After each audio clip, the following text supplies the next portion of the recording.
Yan, hello! Hello sa lahat na nandito, especially kay ate. So, Ate Sara, hello po sa iyo dyan. And thank you so much po, Ate Sara. Isa ka sa nakilala ko din. And isa ka sa nasiran sa ganitong opportunity, di ba? So, thank you so much po, Ate Sara, sa tiwala mo din sa akin. Na kahit na nandyan ka po ngayon, di ba? Nasa Hong Kong ka po ngayon, Ate Sara.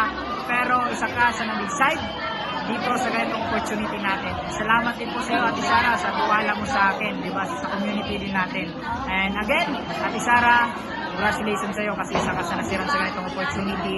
And pagtutulungan natin to, ganitong opportunity. Alam mo bakit?